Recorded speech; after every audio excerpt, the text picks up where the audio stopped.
영광을 보내 우리 가운데 계신 주님, 그 빛난 영광 온 하늘 덮고 그 찬송 온 땅 가득해.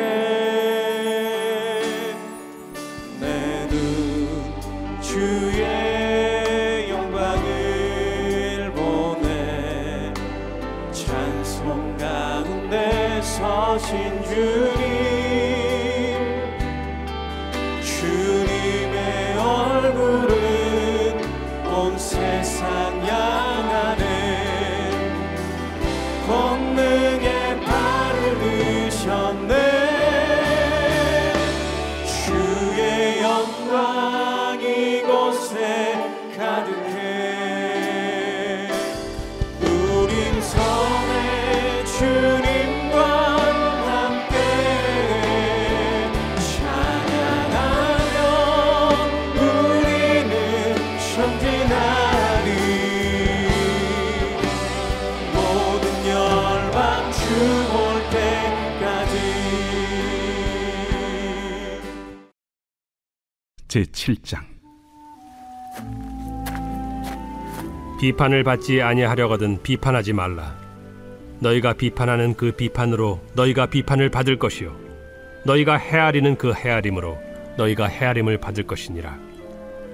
어찌하여 형제의 눈 속에 있는 티는 보고 내 눈 속에 있는 들보는 깨닫지 못하느냐. 보라, 내 눈 속에 들보가 있는데 어찌하여 형제에게 말하기를 나로 내 눈 속에 있는 티를 빼게 하라 하겠느냐. 외식하는 자여, 먼저 내 눈 속에서 들보를 빼어라. 그 후에야 밝히 보고 형제의 눈 속에서 티를 빼리라. 거룩한 것을 개에게 주지 말며 너희 진주를 돼지 앞에 던지지 말라. 그들이 그것을 발로 밟고 돌이켜 너희를 찢어 상하게 할까 염려하라. 구하라, 그리하면 너희에게 주실 것이요. 찾으라, 그리하면 찾아낼 것이요. 문을 두드리라, 그리하면 너희에게 열릴 것이니. 구하는 이마다 받을 것이요 찾는 이는 찾아낼 것이요 두드리는 이에게는 열릴 것이니라. 너희 중에 누가 아들이 떡을 달라 하는데 돌을 주며 생선을 달라 하는데 뱀을 줄 사람이 있겠느냐. 너희가 악한 자라도 좋은 것으로 자식에게 줄 줄 알거든 하물며 하늘에 계신 너희 아버지께서 구하는 자에게 좋은 것으로 주시지 않겠느냐. 그러므로 무엇이든지 남에게 대접을 받고자 하는 대로 너희도 남을 대접하라. 이것이 율법이요 선지자니라. 오늘 하루도 주께서 예비하신 모든 복을 누리시는 복된 하루 사시기를 주님의 이름으로 축복합니다. 오늘 본문에서 예수님께서는 하나님의 사람들이 공동체 안과 밖의 대인관계를 어떻게 할 것인가를 말씀하고 계십니다. 사실 대부분의 행복은 관계에서 비롯됩니다. 대부분의 문제 역시 관계에서 나옵니다. 일이 힘들다기보다는 관계가 어려워서 인생이 힘들다고 느껴지는 것입니다. 어떻게 하면 관계의 축복을 누릴 수 있을지 말씀을 통해 기억해야 할 교훈들을 살펴보고 순종함으로 은혜를 누리시는 귀한 시간 되시기를 바랍니다. 첫 번째, 공동체 내부의 지체들과 관계의 축복을 누리기 위해서는 비판하지 말아야 한다는 것입니다. 비판은 절대 금물입니다. 마태복음 7장 1절 2절 오늘 본문 말씀에 비판을 받지 아니하려거든 비판하지 말라. 너희가 비판하는 그 비판으로 너희가 비판을 받을 것이요 너희가 헤아리는 그 헤아림으로 너희가 헤아림을 받을 것이니라. 본문에서 비판하지 말라고 했을 때 비판은 분별이나 잘잘못을 평가하는 것을 의미하지 않습니다.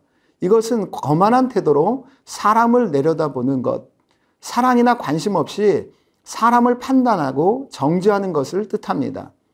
내가 너보다는 더 낫지라고 생각하면서 상대방을 깔보며 자신의 기준으로 판단하고 정죄하는 태도를 말합니다. 이러한 태도로 형제 자매를 대하지 말라는 것입니다.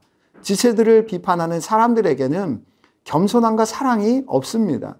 겸손과 사랑 없이 다른 사람의 잘잘못을 지적하면 반드시 자신에게도 비판으로 돌아오게 된다는 것입니다.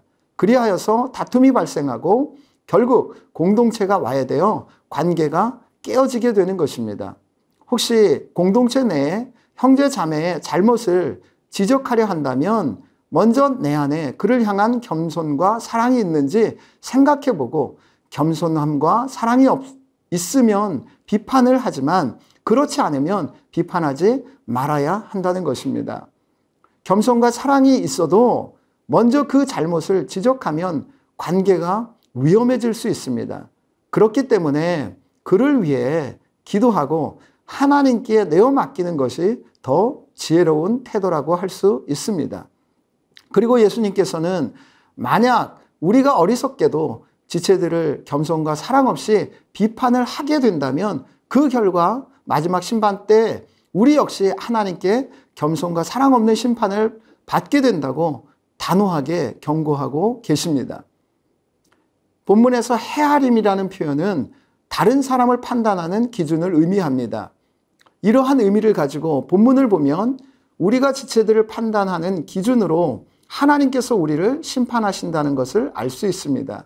우리가 형제자매들을 겸손과 사랑으로 판단하면 하나님도 우리를 겸손과 사랑으로 판단하실 것이고 우리가 형제들을 겸손과 사랑 없이 판단하고 대하면 우리 역시 하나님께 겸손과 사랑 없는 판단을 받는다는 것입니다.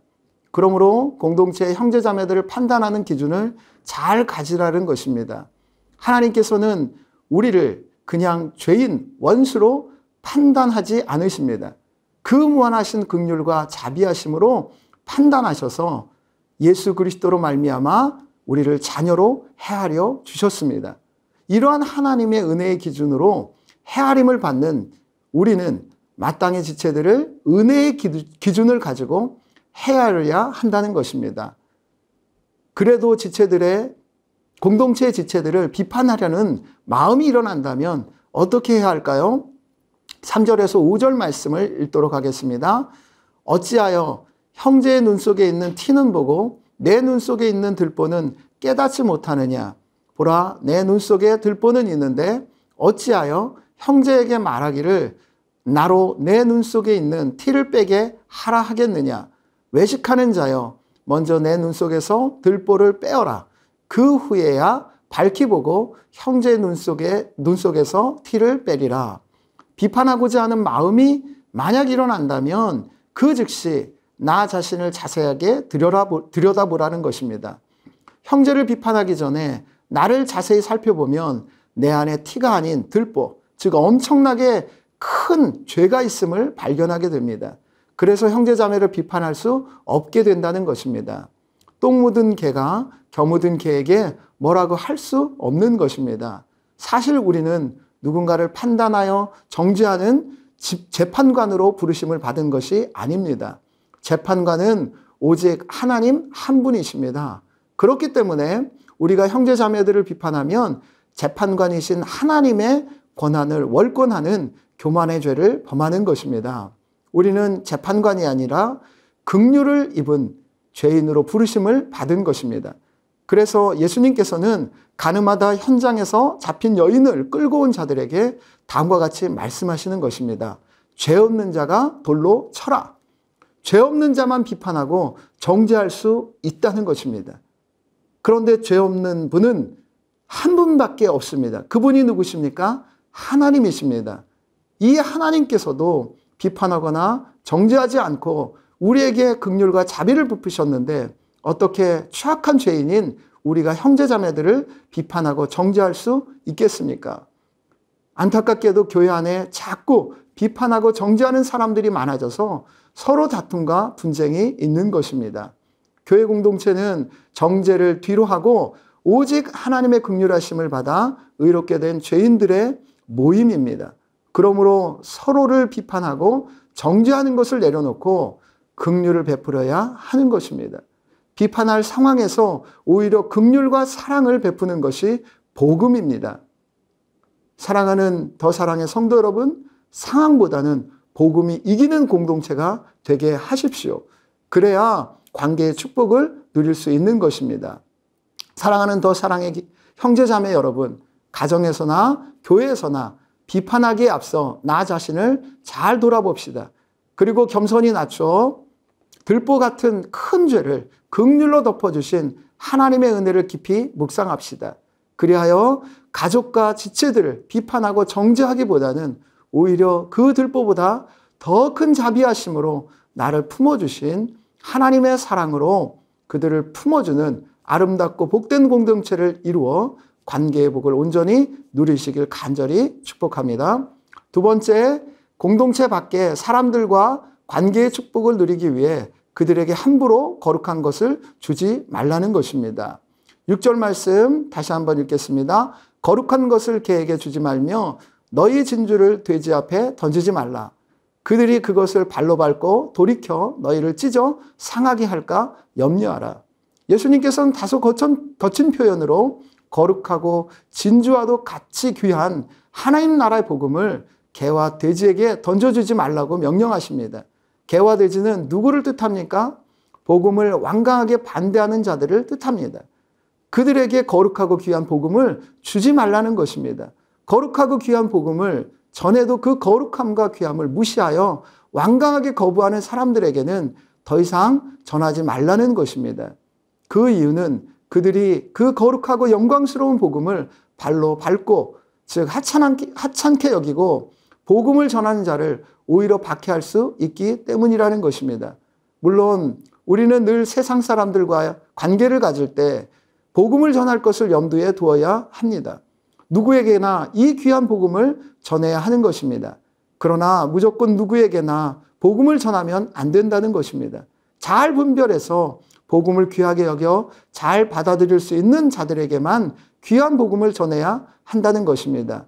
만약 복음을 전했는데 오히려 복음을 완강하게 거부하고 심지어 박해하는 자들에게는 복음을 전하는 것을 멈추어야 합니다. 멈추지 않으면 그들과 다툼이 일어나게 됩니다. 관계가 깨어집니다. 그러므로 복음을 전하는 것을 멈추는 것이 지혜로운 행동이라는 것입니다. 예수님은 마태복음 10장 14절에서 아주 단호하게 말씀하고 계십니다. 누구든지 너희를 영접하지도 아니하고 너희 말을 듣지도 아니하거든 그 집이나 성에서 나가 너희 발에 먼지를 떨어버리라. 뒤를 돌아보지 말라는 것입니다. 혹시 하나님께서 다른 기회를 주시면 전할 수 있는 것이지만 지금 그 존귀한 복음을 무시하고 오히려 조롱하고 박해를 하면 단호하게 멈추는 것이 지혜로운 것입니다. 그러면 복음을 계속해서 전해야 할지 멈춰야 할지를 어떻게 알 수 있습니까? 7절과 8절 말씀을 읽겠습니다. 구하라 그리하면 너희에게 주실 것이요 찾으라 그리하면 찾아낼 것이요 문을 두드리라 그리하면 너희에게 열릴 것이니 구하는 이마다 받을 것이요 찾는 이는 찾아낼 것이요 두드리는 이에게는 열릴 것이니라. 너희 중에 누가 아들이 떡을 달라 하는데 돌을 주며 생선을 달라 하는데 뱀을 줄 사람이 있겠느냐. 이 지혜를 얻기 위해 구하고 찾고 문을 두드리는 간절한 기도가 필수적이라고 말씀하고 계십니다. 기도하면 하나님께서 반드시 이 둘을 분별할 좋은 것, 지혜를 주신다는 것입니다. 공동체의 지체를 대할 때 비판으로 대하지 않고 사랑으로 품기 위해 또한 세상 사람들에게 복음을 전할 때 그가 복음을 받아들일 수 있는 사람인지 아닌지를 구별하기 위해 정말 해야 할 것이 바로 간절한 기도라는 것입니다. 주님께서는 강력하게 말씀하고 계시고 있는 것입니다. 구하라, 찾으라, 두드리라 3번이나 다른 표현을 사용하시면서 말씀하시는 것은 정말 중요하기 때문입니다. 기도하지 않으면 절대로 관계를 잘 갖기 위한 지혜를 얻을 수 없다는 것입니다. 간절히 기도할 때 관계를 잘 파악할 수 있는 지혜가 생겨서 관계의 축복을 누릴 수 있는 것입니다. 기도할 때 나의 들보를 보게 되고 다른 사람을 선한 기준으로 판단하는 판단력이 생기는 것입니다. 그러므로 관계에 어려움이 생기면 반드시 기도 생활을 점검해야 합니다. 엎드려 기도해야 풀리는 것입니다. 관계의 문제는 그 사람이 나에게 어떠한 마음을 가지고 있느냐에 따라 결정이 됩니다. 상대방이 내가 뭐 해주는 것 없어도 나에게 애정의 마음이 있고 관심의 마음이 있으면 좋은 관계를 가질 수 있습니다. 그런데 내가 아무리 상대방에게 잘해줘도 나에 대한 그 사람의 마음이 부정적이면 나의 말과 행동을 오해해서 부정적으로 받아들일 수밖에 없습니다. 그 결과 부정적인 관계가 될 수밖에 없는 것입니다. 사실 사람의 마음은 사람이 바꿀 수 없는 것입니다. 자신의 마음도 자신이 어떻게 할 수 없는 것인데 어떻게 다른 사람의 마음을 내가 바꿀 수 있겠습니까? 사람의 마음을 바꾸시는 분은 오직 하나님 한 분이십니다. 하나님께서 하셔야 그 사람의 마음을 바꿀 수 있다는 것입니다. 그러므로 어떤 사람과 관계를 갖기 전에 그 사람의 마음을 좋은 마음으로 바꾸어 달라고 하나님께 먼저 간절히 기도해야 합니다. 이와 같이 좋은 관계를 갖기 위해서 기도는 정말 필수적인 것입니다. 예수님께서는 관계에 있어서 이제 정리하여서 율법과 선지자의 가르침의 핵심을 말씀하심으로 결론을 지으십니다. 12절 말씀입니다. 그러므로 무엇이든지 남에게 대접을 받고자 하는 대로 너희도 남을 대접하라. 이것이 율법이요 선지자니라. 그것이 무엇입니까? 바로 무엇이든지 남에게 대접을 받고자 하는 대로 너희도 남을 대접하라는 황금률입니다. 내가 받고자 하는 대로 다른 사람을 대접해야 온전한 관계가 형성되는 것입니다. 하나님은 심으면 심는 대로 거두시는 분이십니다. 사랑받기 원하면 먼저 사랑을 베풀어야 합니다. 인정받기 원하면 먼저 인정해야 합니다. 배려받기 원하면 먼저 배려해야 합니다. 내가 하면 로맨스, 남이 하면 불륜으로 보는 시각을 버려야 합니다. 나에게는 엄격하고 다른 사람에게는 관용을 베푸는 자세로 대인관계를 가져야 관계의 축복을 누릴 수 있습니다. 이제 말씀의 결론을 맺도록 하겠습니다. 공동체의 지체들을 비판하려는 마음이 생기면 반드시 먼저 기도하십시오. 그래서 나 자신의 더 큰 들보를 봅시다. 그리고 하나님께서 이런 나를 비판하지 않으시고 정죄하지 않으시고 십자가의 무한한 긍휼로 베풀어 품어주셨음을 묵상합시다. 그래서 지체를 향한 비판보다는 사랑의 마음으로 품고 중보해주는 은혜를 경험하여 관계의 축복을 누립시다. 또한 공동체 밖의 이웃들과 좋은 관계를 맺기 위해 거룩하고 존귀한 복음을 전합시다. 그런데 복음을 전하기 전에 반드시 기도합시다. 그래서 계속해서 복음을 전할지 아니면 잠시 멈출지를 아는 지혜를 얻어 이웃들과 온전한 관계의 복을 누릴 수 있기를 간절히 축복합니다. 기도 제목을 함께 읽고 기도하도록 하겠습니다. 첫 번째, 공동체의 지체들을 비판하려는 마음이 생기면 먼저 기도하게 하옵소서. 먼저 내 눈에 들보를 먼저 보게 하옵소서. 그리고 겸손과 사랑으로 대하여 지체들과 관계의 축복을 누리게 하옵소서. 복음을 받을 만한 자를 분별하는 지혜를 주옵소서. 대접받기 원하는 대로 다른 사람을 대접하여 모든 사람들과 관계의 축복을 온전히 누리게 하옵소서.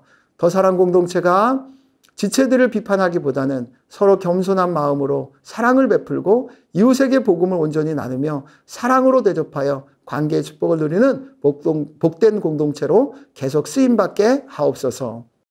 안녕하세요. 청년 일본 선교팀장 이지는 회계 서혜연입니다. 2월 1일부터 7일까지 정규령 목사님과 청년 20명이 일본 도쿄 지역으로 선교를 갑니다. 노방전도와 캠퍼스 전도, 어린이 사역 등을 진행할 때 성도님들의 간절한 중보기도가 필요합니다. 일본 땅에 복음의 씨앗을 잘 심고 돌아올 수 있도록 기도로 동참해 주시면 감사하겠습니다. 다음에 기도 제목을 읽고 함께 기도해 주세요.